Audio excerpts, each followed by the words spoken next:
趁学校假期带全家在樟宜机场准备飞日本，航班却因风暴被取消。地勤无奈表示，天气属不可抗力，无额外赔偿。前阵子风暴横扫亚洲，日本两大航司取消约600趟航班，而新航与库航仅调整18趟。同样面对天灾，为何有的航司瘫痪，有的却能把影响降到最低？今天我们理性拆解新航的核心优势，让你下次延误时懂得最大化保护自己的行程。在聊新航的应对策略前，我们先要理清一个关键事实：天灾面前，航空公司的责任边界到底在哪里？根据国际航空运输协会，也就是大家常听到的 IATA 的规定，像台风、暴雪这类极端天气被严格定义为不可抗力。这意味着航空公司在法律上拥有免责权，他们通常只需要为你提供免费改签或者全额退款，并没有义务为你支付因为延误产生的酒店住宿、餐饮或者错失的商业合同损失。我们看一组 FlyStats 的行业数据，天气良好的情况下，全球航空公司的平均航班正常率大约在 80% 到 85% 之间，但一旦遇到像蔷薇这种级别的热带风暴，准点率会瞬间暴跌到 50% 以下。这已经不是单纯的管理问题，而是整个航空网络的系统性瘫痪。既然法律没有强制要求额外赔偿，那是不是所有航司都会选择无所作为？当然不是，这里就涉及到不同地区的法规差异。比如欧洲著名的相关条款对赔偿有极其严格的规定，但在亚洲更多是依靠航司的自觉，这恰恰是优质航司和普通航司拉开差距的分水岭。当免责成为行业底线时，一家航空公司愿意为了安抚乘客付出多少额外的资源，比如主动提供餐食券，安排机场附近的住宿，甚至提供免费的国际长途电话。这些细节直接反映了它的商业考量和品牌底色。那么，新航到底多做了什么？来看看这次蔷薇风暴中一个非常有意思的对比数据。日本全日空和日本航空合计取消了约600趟航班，而新航和库航仅仅更改了18趟往返亚洲和洛杉矶的航班。很多人可能会问，难道新航的飞机更抗风吗？当然不是。这背后考验的是一家航空公司的运营韧性。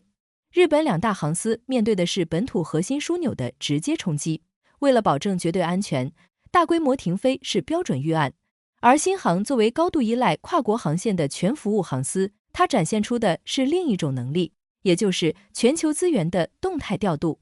当某个区域出现极端天气，新航的控制中心可以在极短时间内做出决策，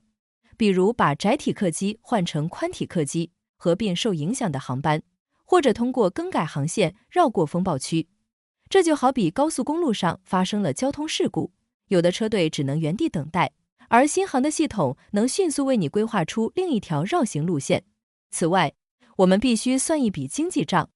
根据卡帕航空中心的分析，极端天气下，航空公司处理一位滞留乘客的平均成本，包括调度、沟通和潜在的安置费用，大约在100到300美元之间。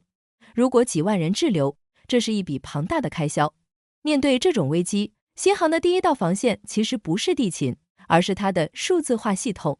很多常飞新航的朋友可能有体会，航班一旦有变动，你的手机应用往往会比机场广播更早收到通知，并且系统会直接弹出一个链接，让你自助选择备用航班。这背后其实是一套极其昂贵的智能算法在支撑，它能瞬间抓取全网的空余座位，并根据乘客的会员等级、转机需求进行优先匹配。在危机爆发、客服热线完全占线的黄金24小时内，这种数字化的分流能力不仅极大地节省了航司的沟通成本，更重要的是，它缓解了乘客在未知中等待的巨大焦虑，让你觉得一切尽在掌握。真正优质的服务，不是在风平浪静时给你倒香槟，而是在狂风暴雨时给你一个明确的解决方案。